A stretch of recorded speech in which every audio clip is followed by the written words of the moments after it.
We'd like to welcome you to BeMoreNews.com, the news before the news, where we uncover the truth. Wow! Superstar in Baltimore. Tony Terry, how are you, sir? I'm good, man. That was a good intro. I like the wow. That was good stuff. What brings you to Baltimore, man? My man, Leamon Best brings me here, man. I came here to support Leamon. You know, Leamon does a lot of wonderful things for the community. And one of the things that I like most about what he does is that he recognizes people in the community for being superlative, for being outstanding citizens, for being outstanding teachers, for being outstanding students. This function here is to help him raise money to keep his nonprofit organization going. You know, people who watch BeMoreNews.com are very familiar with the wide breadth of talent that he brings to the airwaves, that he brings to the community, that he brings to the stages. How did he meet you? I've known Leamon since I was 14, man. What? Leamon used to work with, he owned, I think maybe a candy shop or a flower shop near where my mom worked when I was a early teenager. And a mutual friend of my mother's and Leamon's thought that we would be good friends. So Leamon and I spoke on the phone for about 3 years before we actually met. I mean, we talked often. We talked once, twice, 3 times a week before we actually met. And so by that time, you know, we had no pretenses with each other. And at the time, I didn't even know that he was sight challenged. I didn't know that he couldn't see. I've never met a blind man pimp harder than Leamon. Listen, I'm telling you. I'm telling you, man. And Leamon being, you know, and I mean that in a good way. Inability to see, I often think that he sees better than a whole lot of people. Why do you say that? Well, because he's his heart. He's full of wisdom. He has a huge heart, and because you know when you can't see, then your other senses are heightened. Yes. Your sense of smell, your sense of hearing, you know, those things become heightened, and then you are more aware of self and your surroundings and things that are around you. So he pays attention more. Okay. Since we have you in person, the last time you were on the radio, you talked about being the national spokesperson for the National Fibromyalgia Association. Yeah. How did that come about? My wife has fibromyalgia, and I was on the Monique show in December, and I spoke about it, and soon after they contacted me and asked me if I would consider representing them as their spokesperson. And how did that feel? Did you feel honored? Well, I didn't want to do it. That's real talk. I was like, no, I ain't trying to do all that. And I'm gonna tell you why. Because I really didn't know what it was going to entail, and so I didn't. It took me a minute to warm up to the idea, but once you know I started reading about the organization, and I know what fibromyalgia is firsthand because, as I said, my wife lives with it. A chronic pain disorder. Chronic pain disorder, and a lot of people in our community live with it. And one of the things that made me warm up to the idea of being the spokesperson for the organization was that already in general, our community, we don't take care of ourselves like we need to. We don't go to the diabetes, doctor, the cancer, you know, the asthma. Absolutely. And so this condition, you know, there are a lot of people in our community are living with, you know, chronic pain, and they have no explanation. Well, where's it come from? It's usually the result of some sort of trauma, or it can just pop up, you know, in one's life.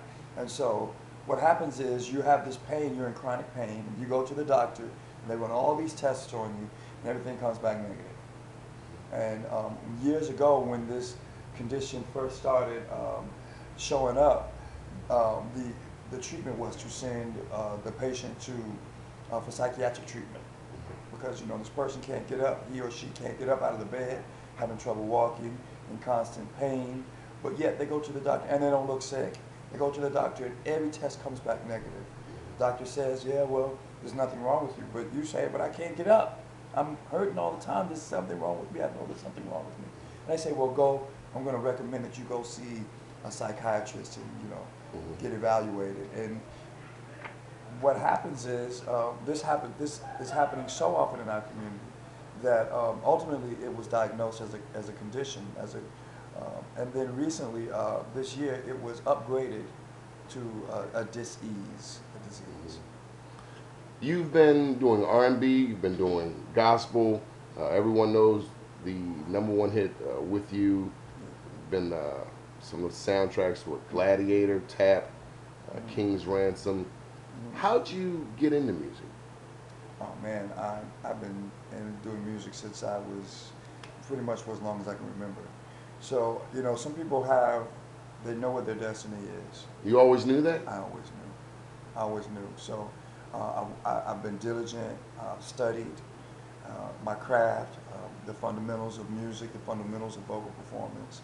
And so I've just, you know, everything that I've done has always seemed like the next thing to do. You know, I started out singing in church and singing at weddings and funerals. What's your hometown? Well, I was born in North Carolina, Southern Pines, but I grew up in D.C. Okay. I spent a lot of time growing up here in Baltimore as well. Okay, and you've traveled to many different countries? All over the world. What do people think of Americans? We're rude. Are we? Yeah, people think that. People think that Americans Black, white, doesn't matter. The Americans are lazy and rude and fat. You know, but the reality is that, you know, as far as the music goes, wherever I go in the world, see, here in the United States, music is very trendy and very fickle. You know, you're hot this week, the hottest record on the radio this week. In 2 or 3 months, you're not hearing from the record anymore, or you're not hearing from that artist anymore. If you have a hit record here in the States, if you have a world hit record, like I can travel all over the world right now and sing "She's Fly, Lovey Dovey, With You, Forever Yours," and have throngs of fans all over the world, except here in the United States, which is where I'm from. Tough crowd. It's a tough crowd. Now, my fans here in the States are very loyal, and I appreciate that. You know, I kind of had a problem with being called an old school artist there for a while, but you know, I learned to embrace that as well. You know, I've been working non-stop since my records came out in the 80s. I spent 5 years traveling around the world with Roberta Flack, the legendary Roberta Flack, and now I'm working on new music, so I'm very excited about that. What do you want your legacy to be? I mean, one day, like you said, we're gonna, we keep sticking around. We're gonna get gray and old and end up with a cane or something like that. But what do you want your legacy to be marked by? The music, and that I was committed. And you know that one of the things about being in the music business, being in the entertainment business in general, is that, you know, things are handed to you, and when you're hot, they all want a piece of you. Everybody likes a winner. But if you're not grounded, you know, it's easy to get caught up in that. So, you know, my legacy is that to hang in there, you know, when times get tough in terms of relationships. You know, I want the world to know, and people that know me, that anything worth having is worth fighting for. That means for example, I know that being married is one of the hardest things I've ever had to do. Not ever had to do, but that I've ever done, because it's an act of selflessness. And so, because I chose my wife and I stood before God and my family and said, I do, in sickness and in health, for better or for worse. You know how many people in the music business that have been married for a week? Amen. A day. Amen. 55 hours. Amen. A year. Tabloids get them, it's all over. And it's so easy to get out. But you know what? Anything worth having requires work. If you want to be a doctor, it requires work. If you want to be a lawyer, it requires work. If you want to be married, it requires work. And so you can't give up. My legacy is not giving up. Okay. We're going to hold that thought and come back and do a part 2. Yeah. Keep watching BeMoreNews.com. We're here with the legendary Tony Terry right here.